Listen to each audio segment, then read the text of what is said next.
Tumiuscast s umom a humorom o dátach a prieskumoch. Naša každodenná práca, ktorá vám prináša základ správnych rozhodnutí. Tento rozhovor bude trochu iný ako tie nadchádzajúce, pretože dnes sa budem rozprávať so Stankou a s Michalom, ktorí agentúru Tumius v roku 2009 založili a doteraz riadia a ktorí sú zároveň aj mojimi šéfovcami.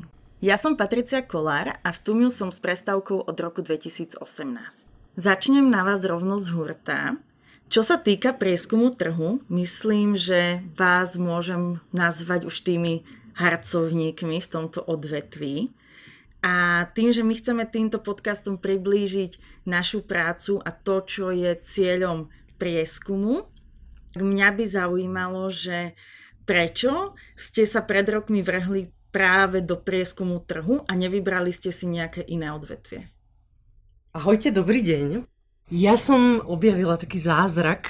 Celý ten príbeh je veľmi dlhý. Neviem, či chceš, aby som ho naozaj rozprávala celý, alebo iba trošičku. Takú tú hĺbku.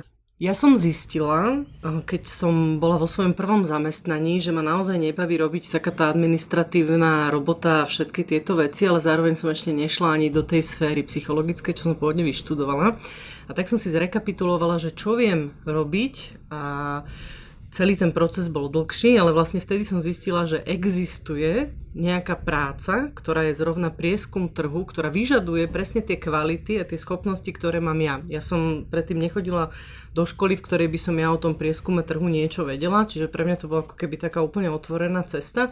A tým, že ja som typ človeka, ktorý miluje vzdelávanie, poznávanie rôznych oblastí a tak som ešte v roku 2006 to bolo objavila taký ten dream job, čo ľudia mávajú, ktorý vlastne dodnes stále realizujem a ktorý ma teší práve preto, že je tak veľmi rôznorodý, pátram síce do hĺbky, ale keby nie len v jednej oblasti, nie som v tom zaciklená, mám pocit, že mi tá prieskumná robota umožňuje taký pohľad z nadhľadu na to, ako veci fungujú a tak. Takže to nebola nejaká jednoznačná cesta, ale že skôr náhoda? Pre mňa to bola absolútna náhoda. Lebo je to zaujímavé, že ste to potom hneď podarili. Ja som vstúpila, vtedy si pamätám, ja som dala výpoveď z tej predošlej práce. Vytlačila som si pracovné ponuky, ktoré aktuálne boli na profesii. Išla som do Exit Cafe, do takej kaviarne. Ak som si prečítala, druhá v poradí bolo, že hľadajú kvalitatívneho výskumníka vo vtedy existujúcej agentúre. A jak som si prečítala tú ponuku, tak som si povedala, wow, to vyzerá úplne ako môj životopis, toto chcem robiť. A ja som vlastne, to bola moja asi druhá pracovná ponuka, na ktorú som zareagovala, vlastne aj posledná, lebo tam som objavila to, že tuto ja budem pracovať. A tam si sa spoznala aj s Michalom. To bol dokonca prvý človek, ktorého som stretla po otvorení dverí, keď som išla na pracovný pohovor. Ja som mala v ten deň, to bolo niekedy vo februári, skúšky z autoškoly do obeda. Zobrala som si v ten deň dovolenku a potom som išla po obede na pracovný pohovor. Otvorila mi dvere asi nejaká asistentka alebo tak a Michal bol dokonca úplne prvý človek, ktorého som videla z tej firmy, lebo vychádzal z dverí, išiel ku kopírke, tam sa smial, dlhé vlasy, pamätám si, že držal v ruke nejaké papiere a jak som sa tak obrzrela okolo seba, tak som si povedala, tu budem pracovať. Si pamätám, že to výberové konanie trvalo asi 3 týždne, ja som nepodala žiadnu ďalšiu ponuku, nevyjadrila som vôbec žiaden záujem, ja som jednoducho bola presvedčená o tom, že toto je práca, ktorú mám robiť a odvtedy som vlastne o tom nikdy nepochybovala, že to je tá správna cesta. Tým nechcem povedať, že by ma nebavili iné veci, ale v rámci povolania som mala to šťastie, že som asi v 26 našla svoj ideál. Aj svojho kolegu. Aj svojho kolegu. A Michal, ty si to mal ako? No pre mňa to bola tiež svojím spôsobom náhoda.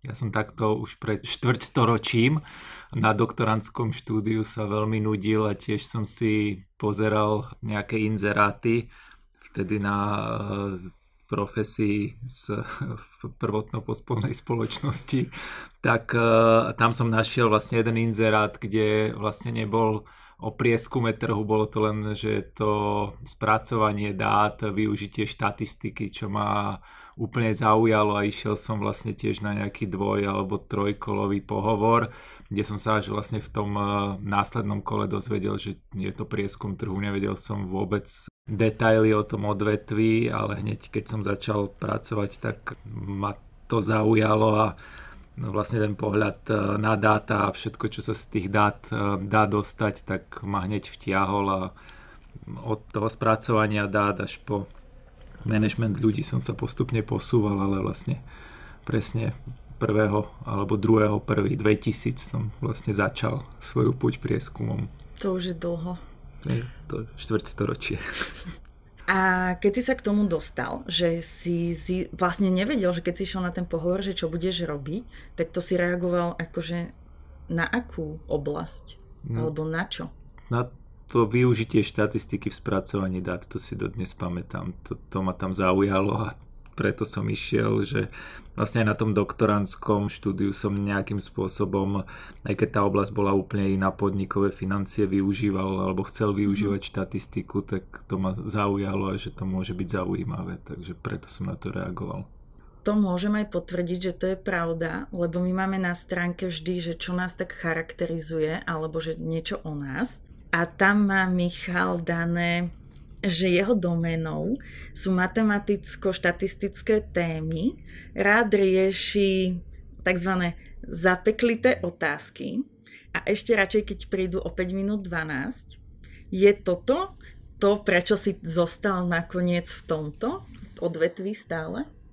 Keď by som mal povedať tú podstatu, tak je to asi o tom, že ten moment, keď objavíš v tých dátach alebo v tej štatistike to riešenie tej úlohy alebo nejakú závislosť alebo nejaké zodpovedanie tej otázky klienta, tak to je to najviac, čo ma baví a to, čo ma vlastne od začiatku naplňalo. Že vlastne tie dáta mi zodpovedali tú úlohu a bolo to potvrdené nejakou metódou.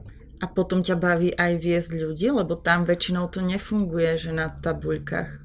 To je oblasť, ku ktorej som sa dostal postupne. Zase náhodou A postupne, ak som aj rástol aj v tej predchádzajúcej firme a mal zodpovednosť za klientov, za projekty, tak k tomu prišli aj ľudia a potom bolo obdobie, keď ma to veľmi bavilo a naplňalo. A aj dodnes ma veľmi naplňa to, keď vidím, ako sa ľudia naučia, učia a v podstate rastú.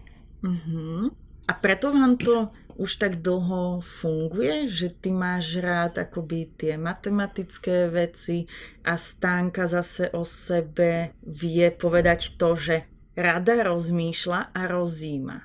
To mňa napríklad zaujalo, lebo že ako sa to potom predstavuje v práci? Mňa baví tá prieskumná oblasť hlavne kvôli tomu, že jak to vysvetľujem niekomu, že môj mozog má vysokú schopnosť syntetizovať informácie.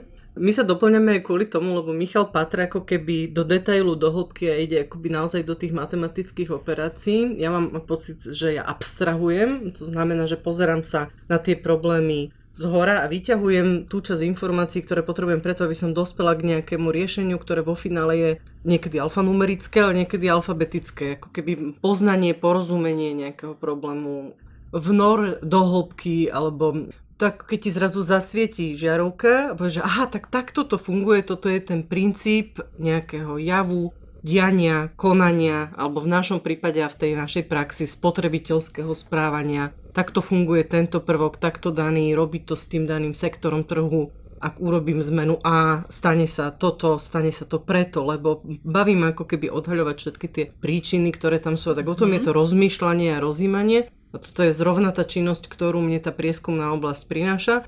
V prvom kroku to bolo v rámci kvalitatívneho výskumu a ja stále seba vnímam oveľa viacej ako človeka, ktorý má tú schopnosť robiť analytický výskum a pracovať s týmito velice neštrukturovanými dátami, ale na druhej strane práve tie štrukturované kvantitatívne dáta sú presne to, čo tým kvalitatívnym dátam dáva nejakú silu a hodnotu. A toto presne, keď sme sa my vlastne s Michalom stretli, už v prvom roku toho fungovania ešte v tej inej firme, sme zistili, že tá spolupráca, ktorá dovtedy paradoxne, potom som zistila, že aj vo svete to dlho tak bolo, fungovala často ako dva oddelené svety kvalitatívneho a kvantitatívneho výskumu. Zistili sme, že ako náhle tie dva svety spojíme a hľadáme tie výhody a to, čím sa to môže doplniť, tak dokážeme tomu klientovi dať, nazvem to, ja nemám úplne rada to slovné spojenie, ale tú pridanú hodnotu toho hĺbšieho vstupu a vhľadu do toho jeho problému.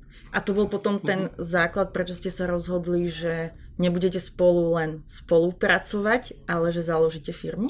Ono to na začiatku bolo aj tým, že ako sme pracovali, ako Stanka povedala, že to boli tie oddelené svety a často to bolo o tom súperení tých dvoch prístupov a tým, že sme začali vlastne aj na konkrétnych projektoch sa doplňať a spolupracovať, tak pre mňa to bolo tiež akoby to ďalšie objavenie toho, že ako sa dá ten štrukturovaný dotazník alebo tie dáta potom naozaj veľmi pekne dobrým kvalitatívnym prieskumom vysvetliť a pochopiť. A to bolo niečo, čo ma na tom ďalej bavilo a robilo. Nebolo to tým prvotným impulzom pre založenie firmy.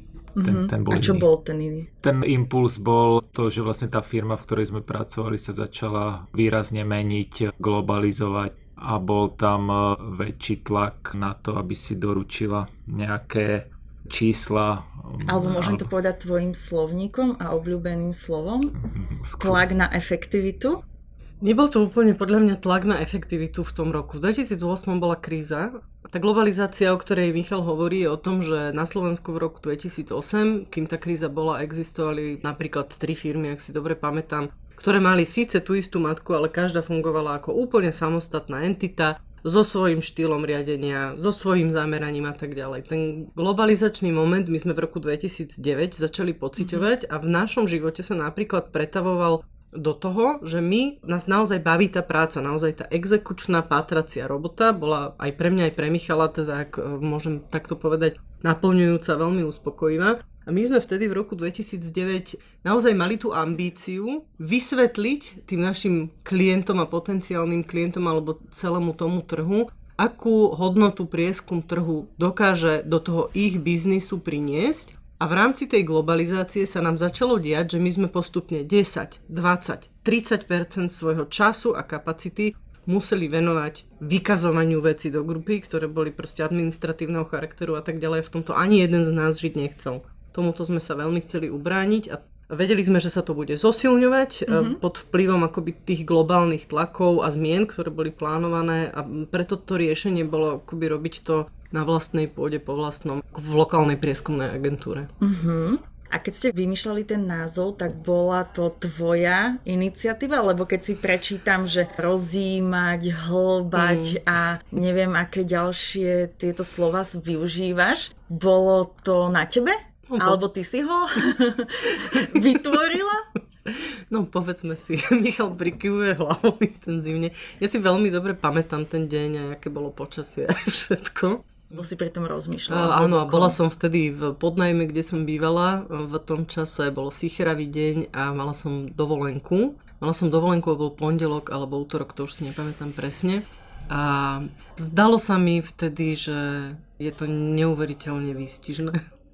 Ten princíp toho, čo robíme, čož je to, že robiť prieskum trhu je umenie a zároveň vyžaduje nesmiernu dávku umu. A to slovo, keď som objavila, že existuje slovo to muse, sa mi zdalo, že ho extrémne dobre vystihuje a keď som to vysvetlila Michalovi, tak ten nadšený na to pritakal, až potom v praxi sme zistili, aké rôzne zapeklitosti na nás čakajú používaním tohto mena. No. Ďalšia otázka, lebo v tom čase anglický názov na lokálnom slovenskom trhu musel robiť všelijaké komplikácie. Mali sme takú nástenku, kde boli tie rôzne typy vyslovovania. Tu Muse spísané, bolo to funny. Odvtedy napríklad, alebo teda v tom čase, čo chceš povedať, 2 myši? Nie.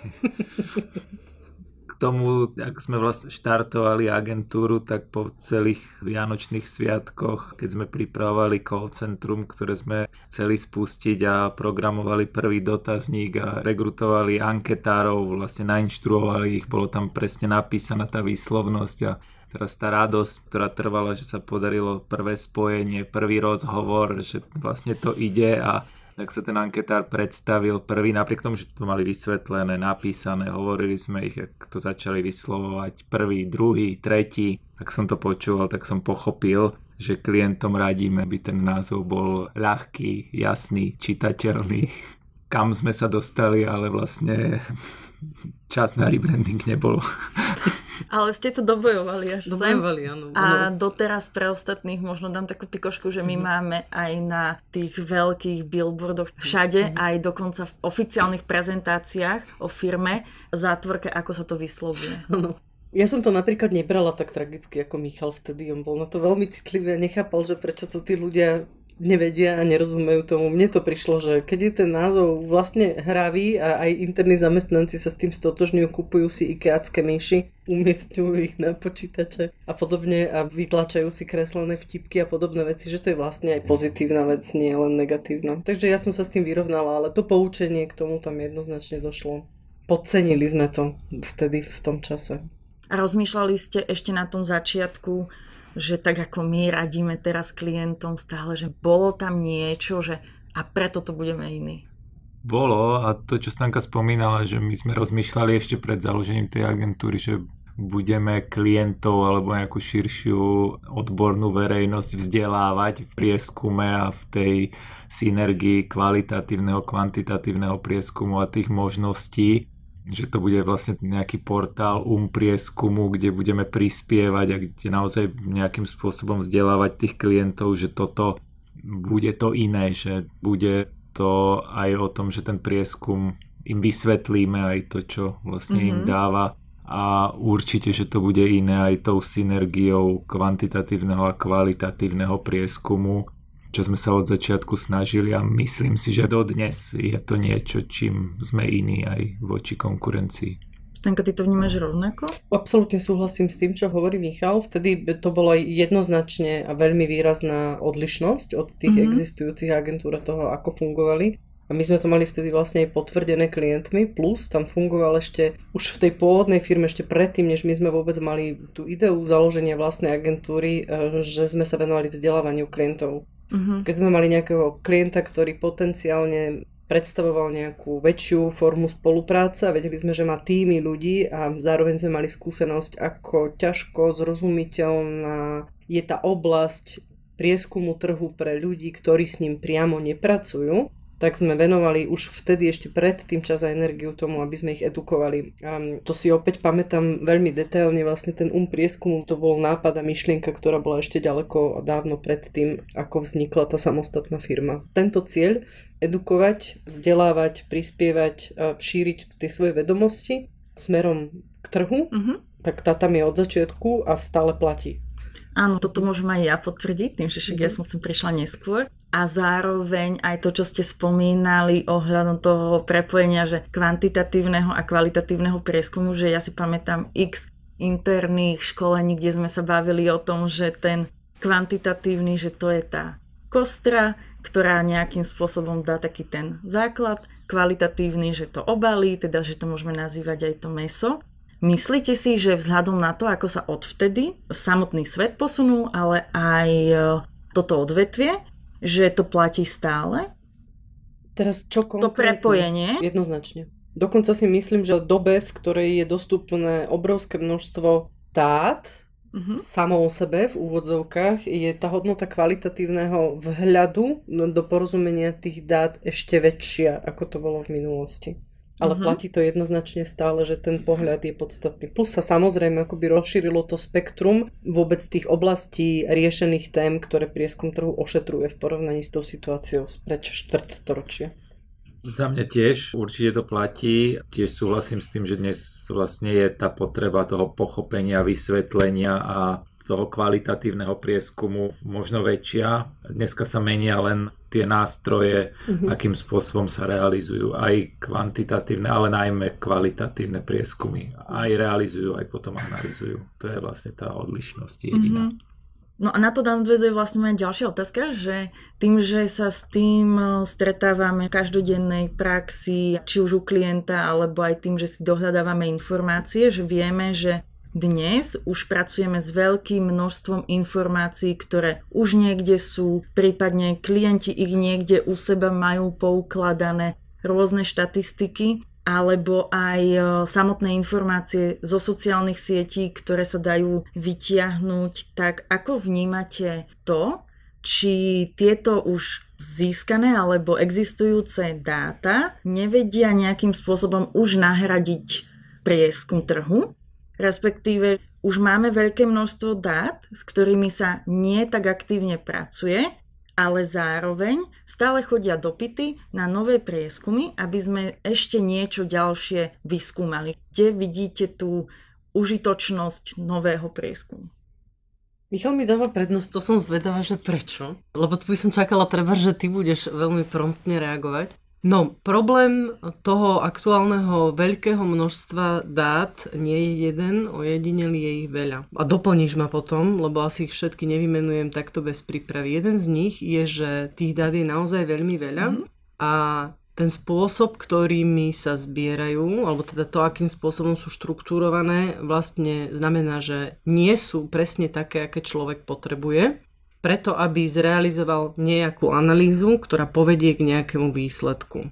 Preto sa napríklad stále vyskytujú a nie, teda ojedinele žiadosti o komplexné kvantitatívne prieskumy, ktoré sledujú množstvo parametrov, z ktorých možno polovicu majú tie inštitúcie, ktoré si tie prieskumy zadávajú v masívnom balíku od všetkých svojich zákazníkov a používateľov, ale jednoducho ich nevedia prekrížiť s inými užitočnými informáciami, by vyriešili nejakú konkrétnu formu problému. Čiže ten prieskum, ktorý realizujeme my, je veľmi cielene zameraný na hľadanie nejakých konkrétnych informácií, ktoré povedú k tomu riešeniu, kdežto tie dáta, ktoré aktuálne k dispozícii často tie firmy mávajú, sa zbierajú bez takéhoto jasného úmyslu a cieľa a tým pádom je oveľa náročnejšie z nich vyabstrahovať to, čo človek pri nejakom riešení konkrétneho problému potrebuje. Na druhej strane som presvedčená o tom, že práve zvyšovaním porozumenia tomu, aký typ dát potrebujem na to, aby som sa dozvedel nejakú informáciu, sa bude skvalitňovať tá štruktúra toho, čo si tie firmy o zákazníkoch zbierajú niekedy v budúcnosti. Dát bude stále veľa. Bude potrebné vedieť ich analyzovať. Časť tejto analýzy budú vedieť robiť inteligentné nástroje, ale aj tie inteligentné nástroje sa musia od niekoho, od niečoho učiť a ten ich musí niekam nasmerovávať. Ďalšia vec, teraz sklznem ku kvalitatívnemu prieskumu, napríklad, alebo teda k týmto neštrukturovaným soft informáciám, ktoré k dispozícii sú. Opäť to je typ informácií, ktoré vie umelá inteligencia treba nejakým spôsobom kódovať, ale to porozumenie zatiaľ v dnešnej dobe ešte stále nie je dostatočne kvalitné. A opäť sa dostávam ako keby do toho istého. Dáta sú neštrukturované, to znamená, že nemám všetky tie dieliky toho puzzle, ktoré si potrebujem poskladať a preto je pre mňa ako pre zadávateľa lepšie, efektívnejšie a jednoduchšie požiadať prieskumnú agentúru alebo niekoho, kto mi to komplexne spracuje a odpovie mi presne na tie veci, ktoré ja nevyhnutne potrebujem. Ja to poviem takou poučkou, doplním iba. Maximalizácia množstva dát neznamená maximalizáciu uspokojenia klienta. To si treba uvedomiť, že aj v tom množstve dát, ktoré bude, tak naozaj tá potreba zorientovať sa a nájsť tam naozaj tú informáciu, ktorá mi rieši ten môj problém, ktorý ako klient mám, tak tam je tá úloha. A nemusí to byť nutne riešené nejakou formou prieskumu. Takže viem ja ako klientka prísť a povedať, že tu mám tieto dáta, vyťahnite mi, že čo by mi vedelo pomôcť, lebo veľakrát sa stretávame podľa mňa všetci s tým, že nie je úplne jasné, že čo z tých dát chcú vyťahnuť, len sú nejaké dáta, ale nie je jasné zadanie. Viete aj s týmto vy niečo? Podstatné je spoznať tú riešenú úlohu alebo ten problém, ktorý ten klient má. Čiže objasniť alebo odtajniť to zadanie je to kľúčové a potom je ten krok B, aby sme sa bavili o tom, že majú k dispozícii také dáta, či už našou úlohou alebo spoločnou úlohou s klientov je zistiť, či tie dáta zodpovedajú tú úlohu alebo je možné, aby tie dáta zodpovedali tú úlohu alebo by sme si potrebovali realizovať nejaký prieskum a podobne, ale tá kľúčová úloha je spoznať to, čo toho klienta trápi. No napríklad som klientka, mám svoju značku, spustila som kampaň, mám teraz mediálnu agentúru, reklamnú agentúru, tuto ešte existuje nejaká prieskumná agentúra, príde mi x Excelov a ja vám poviem, že no a ja teraz neviem čo s tými všetkými údajmi, ktoré mám. Niekto mi povie, že vyzerá to, že reklama bola úspešná, lebo ja neviem, je tam 84%, že to ľudí zachytilo. Zároveň mi povie niekto z mediálky, že hej, oslovili sme tvoju cieľovku, ale moje zisky ešte nie sú nikde. To je ale otázka, že čo chceš ty zistiť, že máš veľa Excelov, veľa dát, ale čo chceš zistiť, efektivitu tej kampane, alebo chceš tú dopad, kampaň? nech sa mi teda zvyšujú No a potom tie je zase tá úloha, že čo bola úloha tej reklamnej kampane. Zvýšiť znalosť značky alebo aktivovať predaje a podobne. Čiže toto sú otázky, ktoré my musíme klásť tomu klientovi a zistiť, čo je cieľom tej kampane a podľa toho potom pripraviť tú analýzu. Lebo je iné, ak mám podporiť značku alebo aktivovať predaje. A to sú dva odlišné ciele a na základe tohoto potom vyhodnocujem, či tá kampaň bola úspešná alebo nie.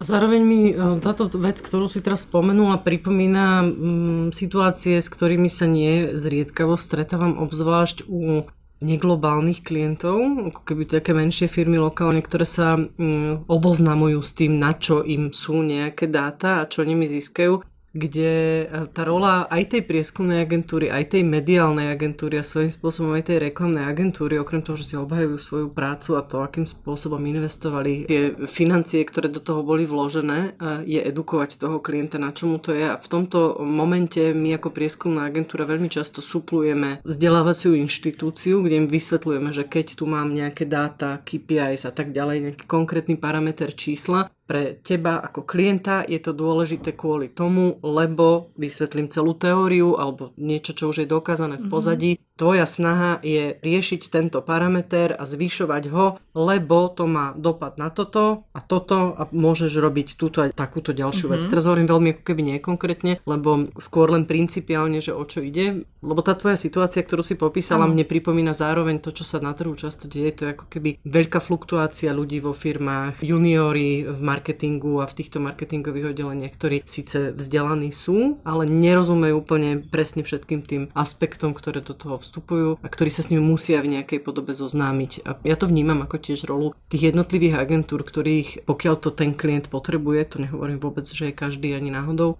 tak tú rolu môže zasuplovať. V tom vzdelávaní. Áno, aby aj treba sprioritizovať a porozumieť, na čo potrebuje ktorú z tých informácií. Ja by som sa ešte vrátila k tomu, že ty si spomínal, že ktorá kampaň na čo, ale v tomto ja by som chcela byť teraz taký diablov advokát, lebo neviem, že či len my dvaja interne, ale možno aj viacerí sa bavia o tom, že si spomenul, že kampaň je buď aktivačná alebo imidžová, ale že ja si myslím, že tým, ako všetko je už všade a dostupné, že nemyslím, že v tomto to vieme už tak jednoducho povedať, že áno, je napríklad nejaká reklama, dám ti zľavu, lebo a tento produkt sa mi potom akoby vyšvihne, ale že stále mi to buduje potom aj tú znalosť. A naopak, keď urobím nejakú imidžovú kampaň, tak by mi to tiež nejakým spôsobom malo ťahať tých ľudí ku mne. Áno, ale každá tá kampaň, keď ju pripravujem, má mať nejaký cieľ. A je iné, keď to robíš pre značku, ktorá má 90% spontánnu znalosť napríklad a pre značku, ktorá akurát vstupuje na trh. A ciele tej značky prvej a tej druhej budú odlišné. A v tomto kontexte treba tie kampane vyhodnocovať. Ten klient vždy predtým, ako ide s tou kampaňou, tak má nejaký cieľ. Dôležité je poznať ten cieľ toho klienta pred tou kampaňou. Ja som dneska veľký kritik, dajme tomu EFI a prihlášok do EFI, kde sa tie ciele podľa mňa prispôsobujú následne, kde by malo byť urobené, že vopred poviem, aký tá kampaň mala cieľ a potom to vyhodnocujem tú efektivitu kampane. Čiže to je len z hľadiska akože vyhodnocovania efektivity kampani alebo efektu tej komunikácie a to je jedna z oblastí toho prieskumu. Hej. Takisto sa môžeme baviť o spokojnosti zákazníkov, potenciáli trhu alebo spokojnosti zamestnancov. Hej. Vždy pred tým, ako to idem merať, tak mám nejaký cieľ a to je, často sa my pýtame klientov, že čo, keď vám bude ten výsledok taký, čo chcete robiť, alebo na čo to bude slúžiť. Ja mám zase opačnú skúsenosť, že my sa to môžeme pýtať, ale väčšinou to je, že tak teraz mi vyšlo toto a čo mám robiť? Áno, ale vždy už akoby vopred ty musíš poznať aj ten kontext a potreby toho klienta, aby naozaj ten prieskum alebo tá naša analýza dát potom riešila ten problém. Smolinek, z toho, čo si na začiatku hovorila pri tejto otázke, je taký pocit, že hovoríš aj o tom, že nie je vždy úplne možné rozlišovať, či toto je aktivačná produktová kampaň a toto je imidžová kampaň. Áno. To je úplne, a veľmi často sa stretávame s tým, že klienti prakticky vôbec čisto imidžové kampane nepúšťajú do sveta, aspoň teda v rámci Slovenska ako malého trhu. Je to extrémne výnimočná situácia, že vždycky je do toho zakomponovaná aj tá aktivácia, ten produkt. Oddeľovať pri tej analýze sa to stále v nejakej podobe dá. Zároveň pokiaľ tá značka má tú prácu s imidžom svojím zmaknutú na jedničku, tak to vie robiť tak, aby si ako keby ťahala a posilňovala tie dve veci. Ale keby samotná podstata tej kampane, tej konkrétnej, ktorú vidíme, ktorú vyhodnocujeme, sa dá zaradiť takmer vždycky, buď do jedného alebo do druhého chlievika. A na základe toho potom aj vyhodnocovať, kde ten efekt vlastne bol a kde nebol. Ja som to dal ako príklad toho, že aktivačná alebo imidžová kampaň, a myslím si, že to je na celý samostatný podcast. Hej, bol to akože iba ten príklad, že treba poznať tú potrebu toho klienta. Myslím si, že toto je zaujímavý podnet aj na zaujímavého hostia, akoby túto debatu toho, že aké kampane v kontexte slovenského svetového trhu a ako vyhodnocovať tú efektivitu. Čiže keď sa vrátime späť, tak naozaj to bol len príklad toho, že ísť k cieľu. A ja by som sa ešte vrátila k tomu, čo sme sa tu bavili, že znovu je to o tom vzdelávaní. Nie len nás, ale aj klientov. A to, čo ste si dali v podstate za tú vašu misiu už pri tom samotnom zakladaní. Ale nemyslím si, že to je jednoduchá úloha, hlavne kvôli tomu, že ten trh, ktorý máme, sa vyvíja.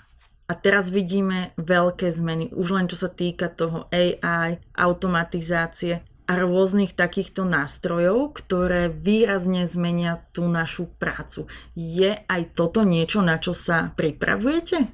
Ja napríklad toto vnímam ako extrémne dôležitú vec. To nie je, tu sa dostávaš ako keby z tej pozície toho, kto edukuje trh a interných zamestnancov do pozície, že aj ty sa musíš urýchlene edukovať a prispôsobovať rozvinuté technológie tej svojej práci tak, aby si stíhal tú dobu. A svojím spôsobom to do určitej miery ovplyvňuje schopnosti ľudí, ktorých prijímaš do firmy, s ktorými spolupracuješ, spôsoby, ktorými reportuješ informácie tomu koncovému klientovi a tak ďalej. Vnímam to ako extrémne dôležitú vec, s ktorou musíme jednoducho držať krok. Tých smerov alebo inovácií za to obdobie, čo už pracujem v prieskume, bolo X a X minus Y ich bolo mŕtvych, ktoré sa neujali, ale je potrebné vlastne nájsť a identifikovať tie oblasti, ktoré to potom zmenia. Ako bol napríklad online panel alebo postavenie online panelu, na ktoré sme správnu dobu naskočili a kde sme ho postavili a ktoré nám vlastne dneska umožňuje alebo prináša nejakú výhodu. A takisto to môže byť aj umelá inteligencia, ktorá môže zásadne zmeniť mnoho oblastí. Tam je potom tá najväčšia výzva, si myslíš? Dnes jedna z najväčších, ale stále treba pristupovať k tomu s tou pokorou a v akej oblasti to naozaj dokáže pomôcť. Či by som to nazvala ja úplne pokorou. Skôr ide o to, že keby neinvestovať zbytočne do vecí, ktoré sú mŕtve, alebo ktoré nevedia byť úplne premenené na normálny finančný tok, čiže nielen, že do toho nainvestuješ, ale keďže chceš, aby tá firma fungovala zdravo, aj z nich získavaš naspäť ten profit. Ja si myslím, že umelá inteligencia už čakáme vlastne dlho. My sa s touto témou zaoberáme už od roku 2018-19, keď sme začali spolupracovať s tými chalanmi z Chicaga. Stále to ako keby zlyhávalo na špecifickosti slovenčiny ako jazyka. Jednoducho ten progres nastáva a ja stále očakávam už teraz tak netrpezlivo, že niečo sa udeje a že teraz treba na to naskočiť, lebo dôležité to je. Ja na druhej strane zasa vnímam veľmi dôležitú vetvu, nie len teda v tom, že využívam nejakú umelú inteligenciu, ale kde sa tých ľudí pýtam a ako sa ich pýtam. Čiže nejaký vývoj aplikácií alebo teda vytváranie nejakých nových foriem, ktorým ja zbieram tie prieskumné dáta. Toto je podľa mňa tá cesta, ktorá bude veľmi aktuálna v blízkej budúcnosti. Asi aj preto, ako sa vyvíja prístup k internetu, nie? Že kedysi to nebolo také bežné ako dnes. Áno, aj akým spôsobom funguje využívanie mobilného telefónu, obzvlášť keď sa chceme fokusovať na mladšie cieľové skupiny, tie vekové kategórie tých súčasných 20-tníkov alebo aktuálnych tínedžerov a skoro tínedžerov, dám si naozaj neviem predstaviť, ako si im pošlem dotazník a oni mi ho budú vyplňať. A pri kvalitatívnom prieskume, že tam vidíte využitie umelej inteligencie, alebo je to niečo, čo by ste, keďže ste majitelia firmy, zvažovali alebo chceli? Pri analýze ti pomáha tá umelá inteligencia, lebo má schopnosť kategorizovať rýchlejšie ako ľudský mozog pri čítaní a prijímaní jednotlivých informácií. Takisto ti môže pomôcť pri tvorbe toho, na čo sa pýtaš, alebo ti vytvorí nejaký vhľad do témy. Skôr si myslím, že tá umelá inteligencia, pokiaľ sa ja viem spoľahnúť na relevanciu tých informácií, ktoré mi dáva, mi supluje množstvo informačných zdrojov, ktoré niekde sú. Zároveň mi pomáha trebárs pri tvorbe kreatívnych konceptov a podobne. A ja napríklad snívam o tom, že ako bude možné využívať virtuálnu realitu na realizovanie prieskumov, ale nie som si úplne istá, či sa toho ja naozaj dožijem. Dáme ti vedieť. Teraz by som sa chcela posunúť ďalej, že áno, umelá inteligencia, automatizácia, to sa bavíme o takom, čo nám vie uľahčiť, ale využijem to, že ja som tu v podstate z pohľadu zamestnanca, tak v čom vy nám ako zamestnancom uľahčujete tú prácu, alebo v čom vy vidíte, že je ten váš prínos do firmy? Ako my ako osobnosti, alebo osoby, akože živý človek? Ty ako Stanka a Michal ako Michal. A na to by mali odpovedať ty mi povedz, čo vnímaš ako prínos napríklad mňa osobne? Neviem, že či to viem povedať úplne len za teba, ale mne sa páči to, že ako vy fungujete, že jeden je teda viac orientovaný na to rácio a poďme, efektivita, výkon a ty si orientovaná skôr akoby na tú kvalitu, takéto prežívanie, že v tomto vidím, že to vie fungovať, že nemyslím si, že každý koncept sám o sebe by fungoval, ale že tá práca, alebo teda spolupráca je to, v čom je váš prínos a zároveň aj to, že sa tomuto odvetviu venujete už dlho. A že máte veľa skúseností, tam vidím asi ja najväčší benefit. Áno, že pre mňa ako zamestnanca. Ja dúfam, že v tých radách a v tých skúsenostiach, ktoré máme a to odovzdávanie tým ľuďom, že to je ten náš benefit a potom v tom, čo si povedal, pre mňa v nastavovaní pravidiel napríklad. To je pravda. A Stanka, ty máš ešte niečo, že čo by si sa tak Víš čo, ja mám veľa vecí. Pre mňa je ťažká táto otázka trošičku hodnotiť seba, že v čom ja som prínosná pre ostatných. Sú také veľmi zjavné veci a to je napríklad to, že ja viem, že tá danosť, ktorú jednoznačne mám, je učiť ľudí, ako robiť kvalitatívny prieskum, lebo viem, že som v tom excelentná, hej? A viem zároveň podľa seba, aj podľa spätnej väzby, ktorú mám od rôznych klientov, kde som takéto aktivity absolvovala, že viem ľudí učiť, viem tých ľudí sprevádzať, ako keby tá rola toho edukátora je mi veľmi prirodzená a dúfam, že ju do asi nie úplne maximálnej, ktorá sa dá, ale do značnej miery v rámci firmy a v rámci tých zamestnancov našich, ktorých tu aktuálne máme, naplňam. Je mi úplne jasné, že by sa dalo viacej, ale tá určitá miera tam samozrejme je. Na druhej strane ťažko sa mi odpovedá na to preto, lebo ja som v tomto trošku sebecká. Prejavuje sa to v tom, že sa snažím, aby tu pracovali ľudia, s ktorými mi je dobre.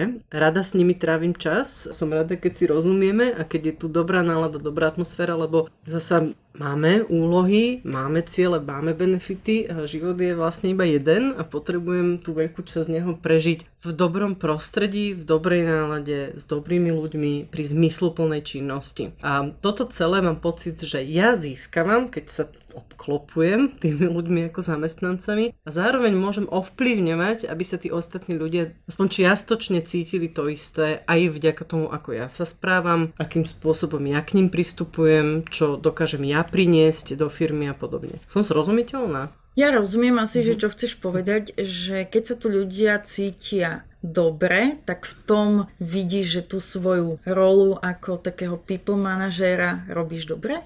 Nie úplne takto som to myslela. To by bolo asi veľmi komplikované. Na ďalší samostatný podcast. No ale pri tom, čo ste povedali, že aj čo sme sa bavili predtým, že každý máte tú svoju špeciálnu úlohu, ktorá vás naplňa, tak mňa to priviedlo k tomu, keďže vy ste vo svojej podstate takí tí vyslovene podľa mňa špecialisti, kde je CEO? Dneska je to Stanka. Ja viem, ja to tak úplne nevnímam. Ja som veľmi ešte navyše ten typ človeka, ktorý nie je úplne fanúšikom autoritárskeho systému a celej tejto hierarchie. To nemyslím. Predsa len sa nedá abstrahovať od toho, že keď si na vrchole firmy, sú tam nejaké povinnosti, ktoré s tým prichádzajú. To znamená, že ti to ukrajuje z toho času na výkon tej práce, ktorú si ako sama povedala, že robíš excelentne, máš ju rada a je to niečo, čo ťa naplňa. Či ste niekedy neboli v tom bode, že ste rozmýšľali nad niekým tretím? Uvažovali sme samozrejme aj nad takýmito riešeniami a podľa mňa úplne nie raz, ale na druhej strane stále to vnímam, že sme nie veľká firma, alebo teda príliš veľká firma a zatiaľ sme asi nenašli úplne to riešenie, ako by to malo vyzerať. Či? Áno, súhlasím. Potom nemáte taký ten pocit nedostatočného naplnenia? To nemám, pocit nedostatočného naplnenia, skôr mám pocit, že musím venovať práci ako celku, so všetkými rolami, ktoré v nich zastávam, oveľa viac času, ako by som chcela, lebo teda okrem toho, že ma baví práca, mňa zaujíma a baví ešte 582 iných vecí, ktorým by som sa chcela takisto venovať a takže mám pocit ako keby, že mi to dlhodobo, dlhé roky ukrajuje z tej inej cesty sebarealizácie. Ale na druhej strane sa mi zdá, že posledný rok, dva sa mi to celkom darí byť disciplinovaná v tomto a venovať sa iným veciam trošku. Nemám pocit nedostatočnej sebarealizácie. Nemám. A rozmýšľali sme o tom, aj diskutovali, že by to bol niekto tretí, ale nedá sa to urobiť umelo. Musí to prísť nejakým spôsobom, aj vzhľadom na tú veľkosť tej firmy, prirodzene. Hej, a tej oblasti, v ktorej sme. Aj tých ľudí, ktorí sú tu, vieš, že nedá sa tu priniesť niekoho, kto môže byť super CEO, ale koho vy ako ľudia vôbec nepoznáte a čo by znamenalo niečo, čo nechceme. Hej. Nepohodu. Takže istej časti ľudí, lebo aj vás ako ľudí dneska máme vybratých tak, že sme s tým OK a že chceme, aby tá atmosféra bola dobrá. Čiže je to istým spôsobom nejaká možno obeta, ako Stanka povedala, ale nie je to také, že by to jej alebo mne dneska nejako výrazne vadilo, že sme v roli CEO a že nám to ukrajuje časť z toho, prečo sme to zakladali a že prečo máme tú prácu radi. Čiže je to obeta, ale nie je taká, že by nás to nejako limitovalo. A je to, podľa mňa obeta nie je také správne slovo, ale skôr, že investovanie do toho, čo ste sa rozhodli sa tomu venovať? Si to nazvala takým krásnym slovom, aby to lepšie znelo, ale naozaj je to, ja súhlasím v tomto s Michalom, že do určitej miery je to naozaj obeta. Ja keď si predstavím aj od roku 2010, akým spôsobom vyzeralo toto zakladanie tej firmy a dlhodobý pobyt v tých mnohých mnohovrstevných roliach a ako dlho v rámci tých rolí, to nebolo len ako keby o exekúcii projektov a naplňanie nejakých cieľov, ale všetkých ďalších rozhodnutí s tým spojených, koľko strašne veľa času mi to zabralo a koľko života ukrojilo, to do určitej miery poznáš predsa aj ty. Do istej miery to obeta je a nielen obeta, ale aj zodpovednosť. Ja napríklad vnímam, boli ľahké, ťažké situácie v priebehu celého toho obdobia, ktoré existujeme, ale ja vnímam napríklad extrémne veľkú zodpovednosť za ľudí, ktorí tu sú, aj za to, že ja nemám úplne tiež rada to porovnanie, že firma je ako tvoje dieťa a tak ďalej, ale je to nejaký produkt, plod tvojej práce. A ten plod tvojej práce je plný buniek, ktorými sú jednotliví ľudia. A ja viem, že hlavne v Bratislave by sa títo ľudia nestratili, ale ja som nejak prijala na seba tú rolu, že ich v niečom vediem, mám ich sprevádzať, zobrala som si na plecie tú zodpovednosť a keby som sa akoby tohoto vzdala, tak to nie je ideálne. Čiže obeta áno, zodpovednosť áno, investícia snáď. To uvidíte potom. Keď už bude ten CEO a už budete len žať úspechy. Áno. A pomáha vám donášať tú pridanú hodnotu, ako to nazývame, klientom aj to pochopenie, že viete, čo obnáša to riadenie firmy? No jednoznačne. Nie úplne všade a vo všetkých vrstvách. Mi pomáha to, že poznám akoby z vlastnej skúsenosti túto situáciu, ale je, ako Michal hovorí, x klientov a x situácií, v ktorých sa ocitám aj pri prieskume trhu, kde ja okamžite ako keby viem vhupnúť aj do tej role toho človeka, ktorého sa pýtajú a sledovať tú danú tému z relatívne prirodzenej role, čo jednoducho, to jednoznačne pomáha. Mne tiež a vo veľa veciach si myslím, že som sa posunul v tom, že sa viem pozrieť na mnoho vecí očami klienta a možno nejako implicitne to do toho potom dávam. Ja to hovorím na príklade, ktorý je napriek tomu, že mám ekonomickú univerzitu, tak DPH-čku som pochopil v plnej miere v 2. mesiaci fungovania firmy. Keď si ju zaplatil? Keď sme prudko rástli a keď nám DPH-čka spôsobovala problémy s cash flow a vlastne napriek tomu, že teda mám ekonomickú univerzitu a všetky tieto pojmy som teoreticky poznal, tak naozaj to pochopíš pri tých obratoch a tých 1000 eurách, ktoré sme riešili. Tak toto je taký pekný príklad toho, ale tých oblastí je mnoho, hej, kde aj marketing, aj financie alebo riadenie ľudí a podobne, kde ti to pomáha potom samozrejme aj pozerať sa na tie problémy klienta očami klienta. Si spomínal ten marketing. V čom vidíte, že je tu Muse iná ako ostatné agentúry? Keby ste mali spropagovať vašu agentúru. Ono to tu už odznelo, ale stále si myslím, že v tom jedinečnom prepojení kvalitatívneho a kvantitatívneho prieskumu aj vďaka tomu backgroundu, ktorý máme my dvaja, a nie je to len, že to ponúkame ako ostatní, ale že naozaj sa to snažíme aj v projektoch, kde je čisto kvantitatívny prieskum, priniesť nejaký vhľad, ktorý je z nejakého zdroja alebo kvalitatívnych prieskumov alebo z nejakého kontextu. Čiže prepájanie týchto dvoch prieskumov alebo prepájanie dát, poznania toho kontextu, to je prvá vec.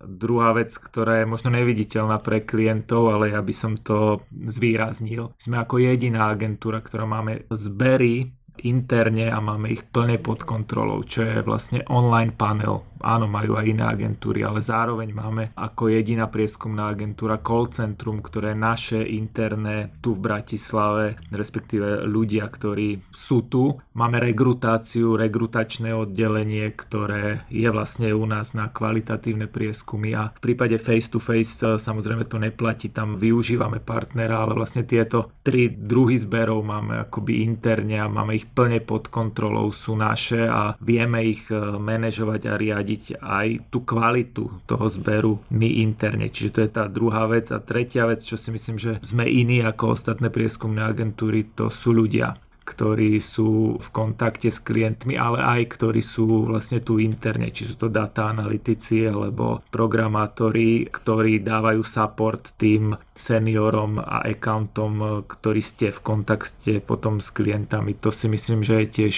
vec, kde kvalitou tých ľudí a account manažerov, ktorí dneska sú a množstvom sme určite iní ako... Ďakujeme za uznanie. Ja by som ti ešte vstúpila, inak do toho miesto patrí medzi otázkou, lebo keď hovoríš o tom, čo je pre tých klientov neviditeľné, čo je to vlastníctvo, napríklad call centra, online panelu, vlastnej rekrutácie, skús ešte vysvetliť, že prečo je to dôležité.